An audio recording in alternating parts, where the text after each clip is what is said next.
Yun ang silang tawagan as we sing the song, Walking with Jesus.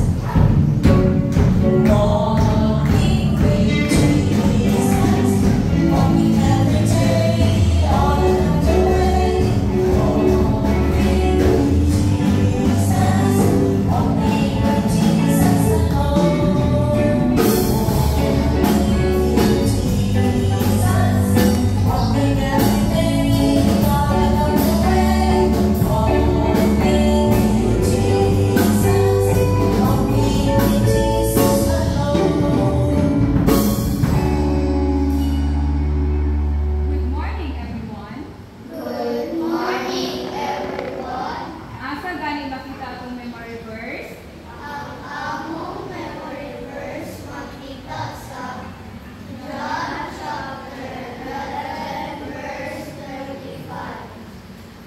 Jesus said to her, I am the resurrection and the life. Whoever believes in me will live, even though he dies. Alive, alive, ready, sing. Alive, alive, Alive forevermore, my Jesus is alive. alive forevermore. Alive, alive, alive forevermore, my Jesus is alive forevermore. Sing hallelujah, sing hallelujah, my Jesus is alive forevermore. Sing hallelujah, sing hallelujah, my Jesus is alive. Alive, alive, alive forevermore. My Jesus is alive, alive forevermore. Alive, alive, alive forevermore. My Jesus is alive forevermore. Okay, at ganyan ang mga bata sa pag-pray hands. Ngayon, close eyes. Pangyangan si Kuya Lito sa pag-pray. Lord, patuloy natin, Lord. Tayo sa pagpapas ng mga Jesus, Lord.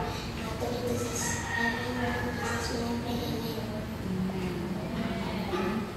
Ganyuan ang tanan sa pagbakyaw sa mga kamutining ang mga kabataan. Napangyayuan ang mga pagampo ni Ate Sally.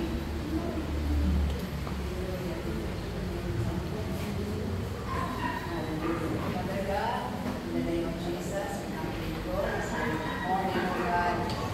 Sa akong salamatan sa pinamulit ng mga kabataan, Lord, hindi padala, O God.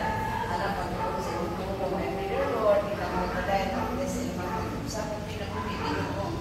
Padalagin ni O God, ang ilang natudaan, kay iyong tulong, Lord. Dili ko ni mawala kanila Ginoo, pagmahimo ning giya, Lord, unto silang pagdako Ginoong Dios. Mahimo silang panalangin Ginoong Dios sa mga natawhan sa kalibutan, Lord. Labi na Ginoong Dios silang mga classmates sa school, bisan pa silang family, O God. Continue to bless them and use them mightily, Lord. Ibutang ka pala, kahadlok silang kasing-kasing, O God, na magatubo, sila Ginoong mahigupang kanimo, Lord, o paggamit alang sa iyong buhaton. Lalaygon ka, Lord, give them, Father God, in the palms of your hands until thy coming, Lord, ma-preserve them sila Ginoong Diyos. I speak protection and preservation sa ilang kinabuhi. I speak life and good health for them, Lord. Wisdom and knowledge will be upon them, O God, and your guidance, their Holy Spirit, for them, O God, matag-adlaw Ginoong Diyos. Salamat po, O God, sa ilang mga teachers, Lord, na imong gigamit to nurture them, O God. I pray, Lord, ikaw maghahatag po kanila more wisdom, Ginoong Diyos. Ginoong Diyos sa pagtudlo, Ginoong ni mga kabataan. Lord, salamat kay I preserve their lives also, O God, sa mga teachers and word, O God. More wisdom and more of you in their lives, O God, as a blessing to your holy name. As I dedicate their lives unto you, Lord, we give you praise, honor, and glory. In Jesus' name,